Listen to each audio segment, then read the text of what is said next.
tonight's kind of a catalyst for this post. I just received another message, and it's worse than any of the others. My girlfriend died on the 7th of August 2012. She was involved in a 3-car collision driving home from work when someone ran a red light. She passed away within minutes on the scene. We'd been dating for 5 years at that point. She wasn't big on the idea of marriage. It felt archaic, she said, and it gave her a weird vibe. But if she had been, I would have married her within 3 months of our relationship. She was vibrant, the kind of girl that would choose dare every time. She was happiest when camping, but a total technophile too. She always smelled like cinnamon. That being said, she wasn't perfect. She always said something along the lines of, "If I cark it first, don't just say good things about me. I've never liked that. If you don't pay me out, you're doing me a disservice. I've got so many flaws and that's just part of me." So this is for M. The music she said she liked and the music she actually liked were very different. Her idea of affection was a side hug. She had really long toes like a chimpanzee. I know that's tangential, but I don't feel right discussing her without you having an idea of what she was like. On to the meat. M had been dead for approaching 13 months when she first messaged me. September 4, 2013. This is when it began. I had left Emily's Facebook account activated so I could send her the occasional message, or post on her wall, or go through her albums. It felt too final and too un-Emily to memorialize it. I share access with her mother Susan, meaning her mother has her login and password and has spent a total of approximately 3 minutes on the website, or on a computer total. After a little confusion, I assumed it was her. November 16, 2013. I had received confirmation from Susan that she hadn't logged into M's Facebook since the week of her death. M knew a lot of people, so I instantly assumed this was one of her more tech-savvy friends fucking with me in the worst possible way. I noticed pretty much immediately that whoever was chatting with me was recycling old messages from M and my shared chat history. The wheels on the bus comment was from when we were discussing songs to play on a road trip that never eventuated. Hello happened a million times.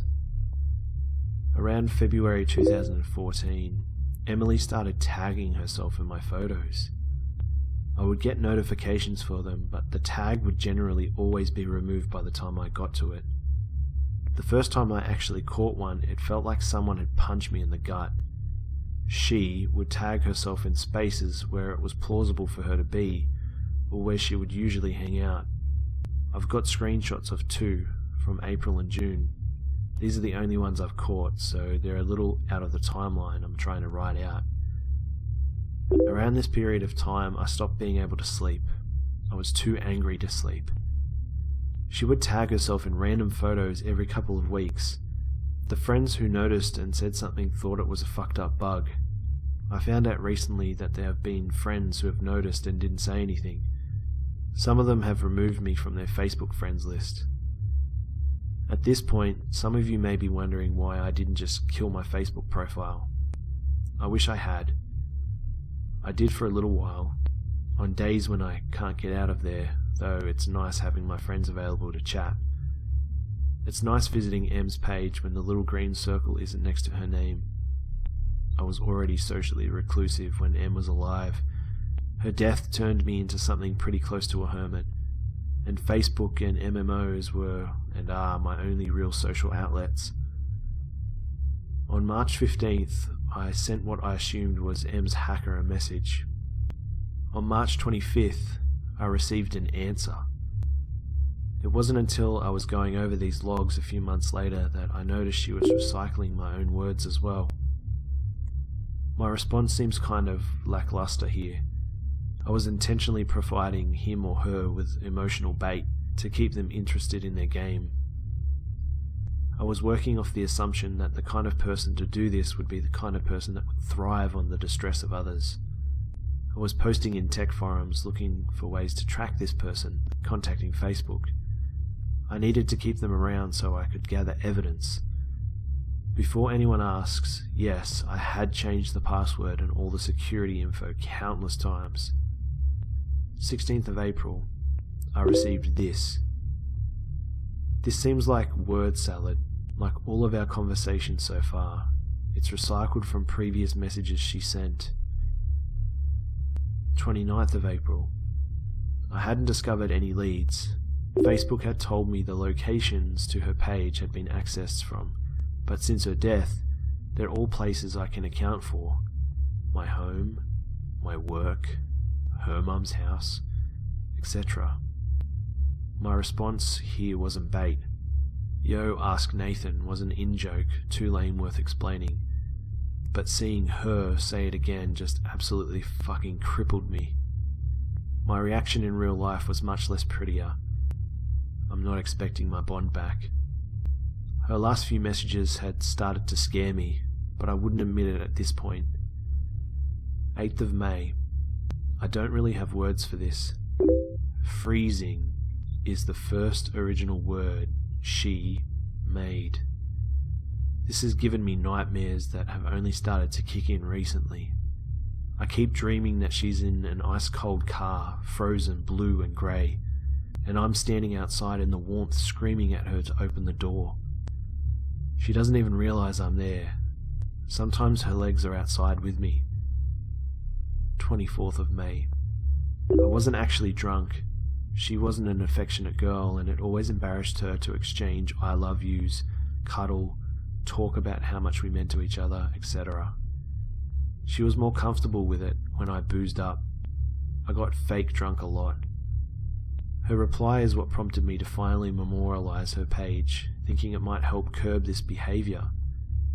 It might seem innocuous compared to her previous message.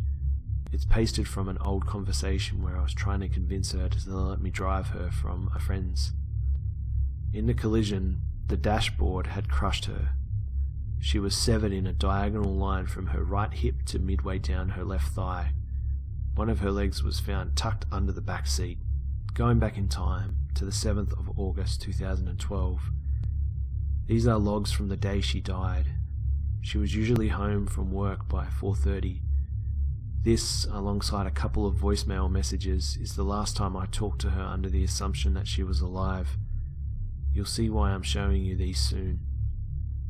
Yesterday, 1st of July 2014. I memorialized her page a couple of days after I received the message about walking.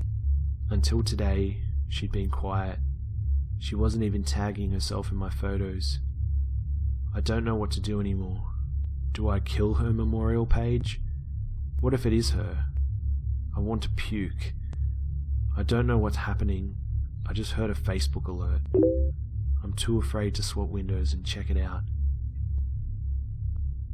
G'day mates, it's Busta here. I found this story on Reddit recently and I really wanted to share it with you guys as it was really creepy and it was kind of different to my usual stuff. I also wanted to tell you guys before I finish the video here that there was an update with this story not too long after the final post on Reddit. Nathan's most recent post on Reddit is an update saying that he received an alert on Facebook while compiling his Reddit post. Apparently the Facebook alert was of photos on Facebook that she, or Emily, had posted of his door and computer from the outside of his house. Reddit users are suspecting that Nathan was doing this himself and have really questioned the state of his mental health, suggesting that he has PTSD or some sort of dissociative disorder. Others seem to believe that it was Emily's mother, Suzanne, who was sending the message in a grief-stricken state. But what do you guys think? Let me know in the comment section below what you guys think about this story, and if you enjoyed the video, be sure to leave a like, and I might do more single stories like this. These single stories I can kind of get through in pretty much a day, so I might be able to pump out more of these more consistently if you guys would like to see that kind of thing. And if you haven't subscribed yet and joined the Beehive, be sure to hit that subscribe button for more content. The Beehive is now 45,000 strong and growing, guys. Thank you mates for all your support. I can't thank you enough for how much you guys do for me and sharing the videos and liking and commenting and everything. And I hope you enjoyed the video.